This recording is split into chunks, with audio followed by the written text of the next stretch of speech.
Schizophrenia is probably one of the most ill-treated, stigmatized, and misunderstood psychological disorders that exist.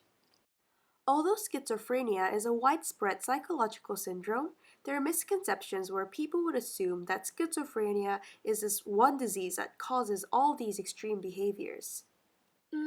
Kind of.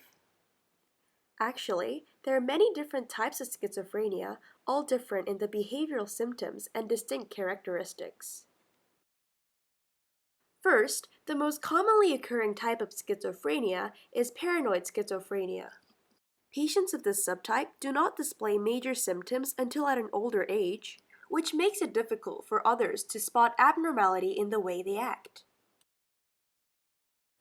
This subtype often triggers its patients to have delusional thoughts and images, especially about persecution and suspicion and others plotting against them, which may provoke forms of paranoia in the patients, such as hearing voices. The second subtype is disorganized schizophrenia, which largely affects the patient's thought process. This causes them to speak in a disorderly manner, using unsuited vocabulary and disarranging the words in a sentence, which makes their speech often difficult to understand. Also, when answering a question, their answer may be completely irrelevant or off topic to the question asked. In some cases, patients with disorganized schizophrenia are unable to complete everyday tasks such as making a meal or getting dressed. The third subtype is catatonic schizophrenia. It often affects its patients to exhibit extreme measures of movement impairment. There are three major characteristics: catatonic excitement, catatonic stupor, and stereotypic movement.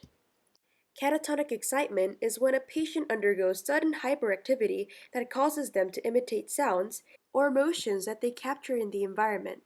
These two are also known as echolalia and echopraxia. On the other hand, the patient may show a sudden decrease in movement to a point where they seem frozen in place. This is called catatonic stupor. Lastly, stereotypic movement is visualized when the patient would continuously repeat assumingly purposeless actions without realizing it. Finally, residual schizophrenia is when a formal patient is no longer exhibiting extreme conditions. Usually, patients are able to return as a capable individual to society and in their daily lives. Schizophrenia is a genetically transmitted disease, usually caused by certain types of genes or genetic mutations that affect brain development.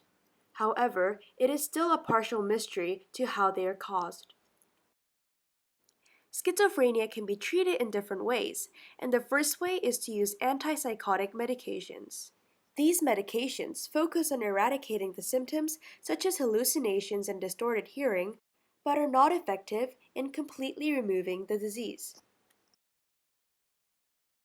Another method are psychosocial treatments. This method helps the patients to repossess social stability with the guidance of a counselor or a therapist. Nowadays, there are many other ways of treating schizophrenia in the modern society, and there's help all around you whenever you need it.